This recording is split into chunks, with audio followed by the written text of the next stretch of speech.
Hello and welcome back to Smart Growth, where we use science to understand why you do the things you do. So let's talk about you. You're the one everyone can always count on, right? The reliable one, the one who's always agreeable. Always accommodating, you're just the easy one. You actually kind of pride yourself on being low maintenance. You never cause a fuss. You're the friend who just goes with the flow. The person at work who takes on the extra project without a complaint. You probably even find yourself apologizing when someone else bumps into you, just to smooth things over, and to keep the peace. And for years, maybe your whole life, you've told yourself a pretty simple story about all this. I'm just a nice person, but what if that's not the whole story? What if that kindness isn't really a choice, but a reflex? Psychology has a very different name for this. It's not niceness, it's a trauma response. To really get where this comes from, we have to go deeper. We need to look at the primary wiring of your nervous system. That part of you that's laser-focused on just one thing: survival. Now, you've probably heard of the first 3 trauma responses. When we're faced with a threat, our brains instinctively choose to fight, flight, or freeze. Pretty straightforward. You either confront the danger, you run from it, or you become paralyzed by it.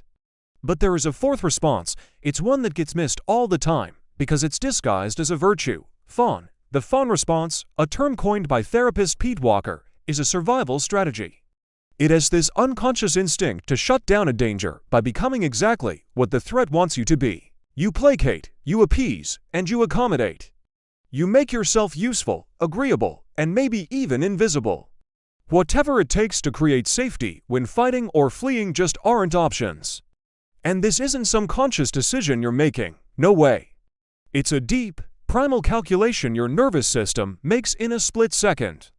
And the logic is simple, and it's brutal. If I can just figure out what they need, if I can make them happy, if I can make myself indispensable to them, then they won't hurt me. See, it's about survival, not sincerity. So how does this actually show up in your day-to-day life? Let's go through a checklist of the symptoms, just see if any of these feel familiar. Okay, the first sign is something called shapeshifting.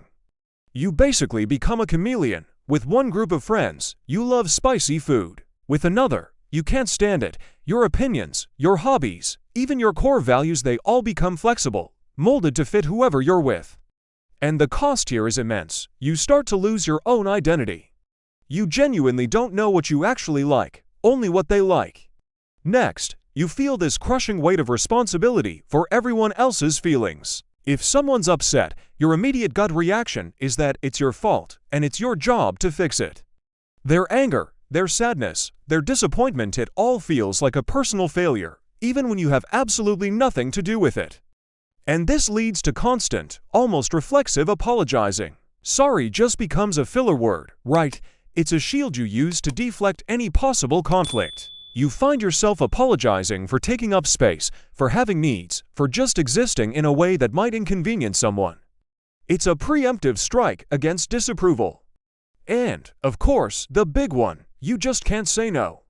The word gets stuck in your throat. Every single request, no matter how draining or inconvenient, it's always met with a yes. Because deep in your nervous system, no is a dangerous word. It could lead to anger, rejection, abandonment, the very threats you learned you have to avoid at all costs. And you really need to understand this. This is not a sustainable way to live. This constant performance, it leads to profound emotional exhaustion and burnout.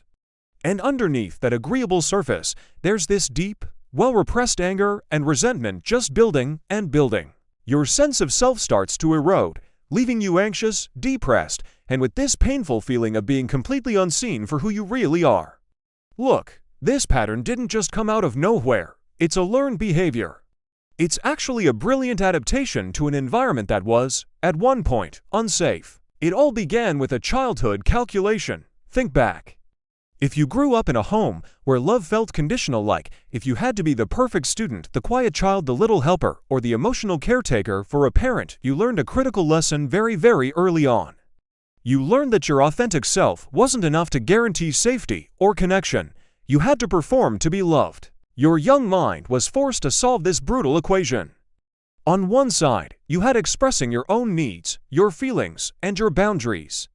And that was dangerous and could lead to punishment, neglect, or the withdrawal of love. And on the other side, you had pleasing others, anticipating their needs, and totally erasing your own.